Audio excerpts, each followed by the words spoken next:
Price Lord. கர்த்தரும் ரட்சகருமாய் இருக்கிற இயேசு கிறிஸ்துவின் இனிதான நாமத்தில் வாழ்த்துக்கள்.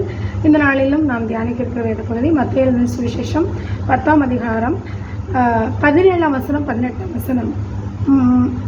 மனுஷரை குறித்து எச்சரிக்கையாயிருங்கள். அவர்கள் உங்களை ஆலோசனை சங்கங்களுக்கு ஒப்பு கொடுத்து தங்கள் ஜெப ஆலயங்களில் உங்களை வாரினால் அடிப்பார்கள்.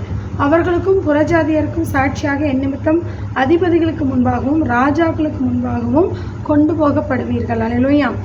வசனம் சொல்லுகிறது, நம்ம என்ன பண்ணுவாங்களாமா, ஆலோசனை சங்கத்துக்கு ஒப்பு கொடுப்பாங்க, வாரினால் அடிப்பாங்க, ராஜாவுக்கு முன்பதாகவும் அதிபதிகளுக்கு முன்பதாகவும் கொண்டு போகப்படுவீர்கள் அப்படின்னு சொல்லியிருக்காரு. இன்றைக்கு இந்த வசனத்தோடு நடக்கிற நிகழ்வுகளை ஒப்புமைப்படுத்தி பார்க்கும் பொழுது ஏதாவது நம்ம மேலே கேஸோ இல்லை நம்மளை எதிர்க்கிறாங்களோ இல்லை நம்மளை குற்றப்படுத்துகிறாங்கன்னா உடனே நம்ம வேறு விதமாக அணுகிறதை இந்த நாளில் நம்ம பார்க்குறோம்.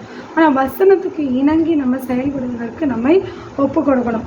அப்படி கொண்டு போய் நிறுத்தும் பொழுது அடுத்த வசனம் சொல்லுகிறது, நீங்கள் என்ன பேசணும்னு சொல்லி நீங்கள் என்ன ஆகுங்க, கவலைப்படாதுங்க. நீங்கள் பேச வேண்டியது அந்நேரத்தில் உங்களுக்கு அருளப்படும். அல்லேலூயா. பதறதுனால ஒன்றும் நடக்க போகிறதில்ல, இல்லை கோவப்படுறதுனால, இல்லை பழிக்கு பழி வாங்குறதுனால, இல்லை எனக்கும் எல்லாமே தெரியும் அப்படிங்கிறதுனால அல்ல. அந்த இடத்துல போய் நிற்கும் பொழுது அங்கே நமக்கு என்ன வார்த்தை நமக்கு அருளப்படும் என்று ஆண்டவருக்கு தெரியும். அப்போது நீங்கள் என்ன பண்ணணும் அப்படின்னா, உங்களுக்கு விரோதமாக எழும்புகிறவர்கள் மத்தியில் நிற்கும் பொழுது ஆவியானுடைய ஆலோசனை பெற்று ஞானமாக பேசணும். ஞானம் இல்லாமல் சில வார்த்தைகளை பேசும் பொழுது அதுவே நம்மளுடைய சாட்சியை கெடுக்கும். அதுவே நம்மை கிறிஸ்துவர்களுக்கும் கிறிஸ்துவ அல்லாத இருக்கிறவங்களுக்கு இடையில